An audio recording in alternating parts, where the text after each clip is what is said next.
Assalamualaikum, apa kabar kalian semua? Sebentar lagi lebaran, mohon maaf lahir dan batin ya guys. Hari ini Fahmi Films akan merangkum seluruh alur cerita film RIPD Rest in Peace Department yang dirilis pada tahun 2013, disutradarai oleh Robert Swedke dan diproduksi oleh Dark Horse Entertainment.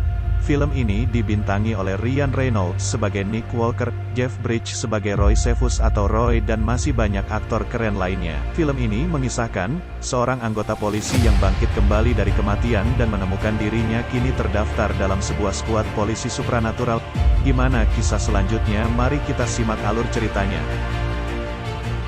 Film ini diawali dengan seorang polisi bernama Nick yang sedang mengubur piringan emas yang didapat pada saat menggerebek bandar narkoboy. Pagi harinya, Nick berangkat menuju kantor dan sang istri pergi berjogging di kompleks sebelah.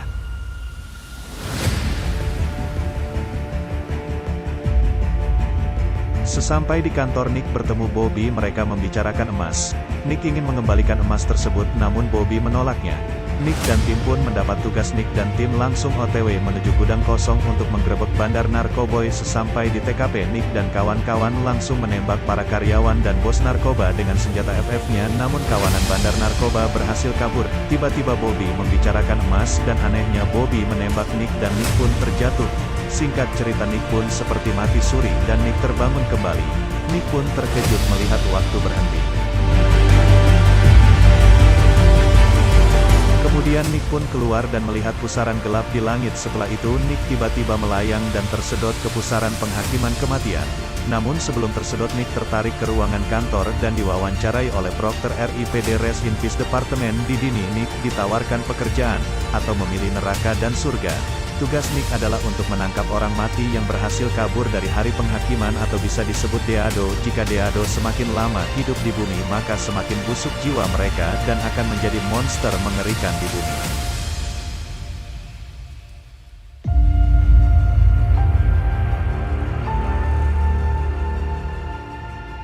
Nick kemudian berpikir dan akhirnya Nick setuju dan diberi tato RIPD Nick. Nick berkeliling dan melihat deado.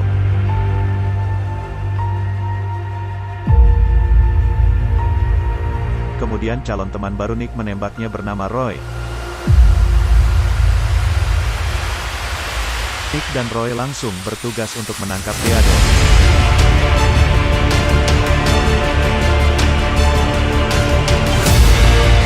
Mereka menuju toilet portal untuk menuju ke bumi, tepatnya di toko tempat servis elektronik. Sebelum bertugas, Nick melihat pemakaman dirinya. Kemudian Nick bertemu istrinya, namun istrinya tidak mengenali Nick dan Roy menjelaskan bahwa orang yang telah mati identitasnya berubah. Nick menjadi kakek tua dan Roy menjadi wanita cantik dan bening. Malam harinya Nick dan Roy menuju ke apartemen untuk mencari deado. Mereka pun menemukan deado dan di sini deado masih terlihat seperti manusia normal. Kemudian Roy memancing dengan makanan dan si Deathlow berubah wujud aslinya.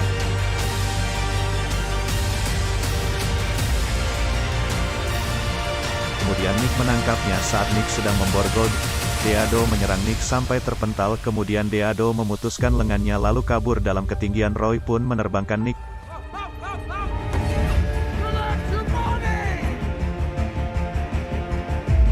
Nick pun agak sedikit kesal, kemudian Nick menghajar Deado sampai memuntahkan emas yang pernah ditemukan di adegan sebelumnya. Kemudian Nick sedikit memikirkan benda apa ini. Kemudian Roy menembak tepat ke kepala Deado. Roy pun ngoceh-ngoceh karena Nick hampir gagal. Nick pun kesal dan melempar Roy ke arah bas sampai topinya terbang entah kemana. Sesampai di markas RIPD, Nick dan Roy masih berdebat soal topi. Nick dan Roy menyerahkan emas sebagai barang bukti. Roy masih penasaran dengan emas tersebut, lalu ia menyelidik. Roy pun setuju lalu membawa Nick ke informan kepercayaannya, yaitu Elliot, seorang deado yang ada di bumi untuk membantu RIPD. Nick pun memberi emas secara gratis. Setelah itu Nick dan Roy pergi lalu diam-diam mengawasi Elliot dari kejauhan.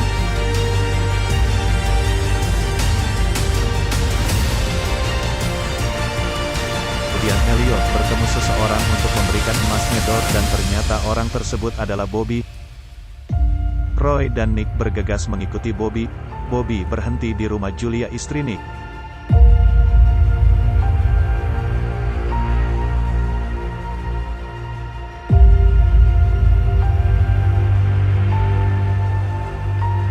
Roy dan Nick menguping pembicaraan Bobby meminta Julia menunjukkan emas yang dikubur oleh Nick.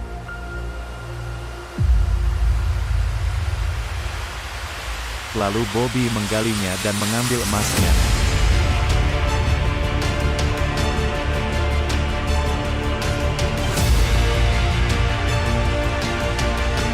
Menuju gedung DPR, Roy dan Nick masih mengikutinya. Terlihat Bobby bertemu Deado lainnya. Kemudian Bobby memberikan emasnya kepada Pulaski. Nick dan Roy berpindah targetnya karena emasnya sudah berpindah tangan Nick dan Roy langsung memojokkan Pulaski ke sebuah dapur daging. Kemudian Nick memancing dengan bumbu garam dan si Deado memakannya sampai berubah monster giant. Pulaski langsung kabur ke arah kota dan terjadi adegan kejar-kejaran.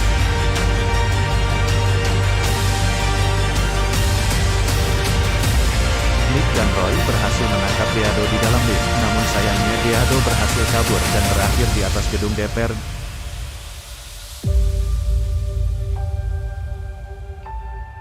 Deado menuju kota menghancurkan dan memicu kepanikan. Singkat cerita, Nick kembali ke markas RIPD bertemu Proctor dan memberikan info tentang bongkahan emas lain yang berada di artefak. Tak hanya itu, Proctor memberikan skor karena Roy dan Nick sudah membuat keributan. Singkat cerita, Nick bertemu Julia di sebuah velodrome, namun Julia masih belum mengenali Nick dan meninggalkannya.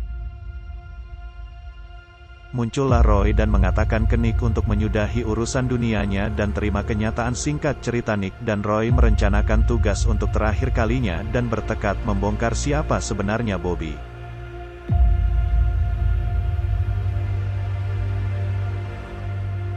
Di sisi lain, Bobby bertemu Deado untuk memberikan alat yang memperlambat waktu. Pagi harinya, Julia menghubungi Bobby bahwa semalam ia bertemu kakek tua atau Nick. Tak lama kemudian Nick dan Roy sampai di rumah Bobby untuk menangkapnya. Mereka pun berhasil memojokkan Bobby. Mereka pun menyuruh melepaskan jimatnya dan membawa Bobby ke kantor untuk diperiksa lebih lanjut. Sesampai di kantor, Roy menyita barang milik Bobby termasuk alat perlambat waktu dan satunya sudah dikeranjang. Ketika alat menyatu, semua ruang dan pergerakan melambat kecuali Bobby dan Deado.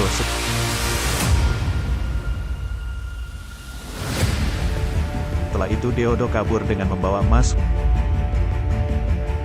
Roy kembali menembaki alat pelambat waktu, namun Deado berhasil kabur. Roy dan Nick langsung gas mencari keberadaan Deado. Di sisi lain, Deado dan kawan-kawan sedang merakit emas agar pintu alam baka terbuka. Roy dan Nick kembali ke bumi untuk menghentikannya hingga terjadinya tembak-menembak. Di sisi lain, karyawan Bobby menjemput Julia untuk dijadikan tumbal alam baka, namun Julia tidak tahu alasannya. Bobby mengundangnya Roy dan menuju artefak, namun di perjalanan mereka terhalang gedung-gedung yang sudah mulai roboh. Di sisi lain, Julia bertemu Bobby dan Bobby memakan ramuan dukun di depan Julia dan menjadi monster.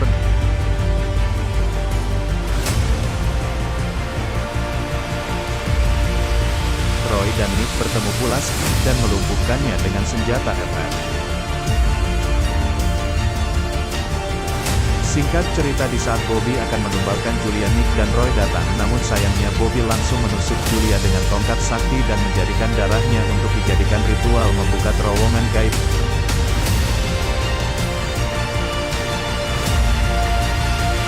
RIPD langsung menembaki Deado. Setelah itu, Roy akan mengagalkan alatnya. Di sisi lain, Nick bertarung dengan Bobby. Arwah orang-orang yang mati mulai turun ke bumi, dan Roy berhasil menghancurkan alat itu dan arwah orang mati pun dikembalikan ke langit. Sementara Nick menembak kepala Bibi sampai mati. Seketika waktu berhenti dan Julia hampir mati. Di sini, Julia bisa melihat Nick dengan wujud aslinya dan Nick menyemangati Julia. Dan singkat cerita, Julia terbangun berada di rumah sakit. Proctor menyamar menjadi dokter untuk memastikan Julia baik-baik saja.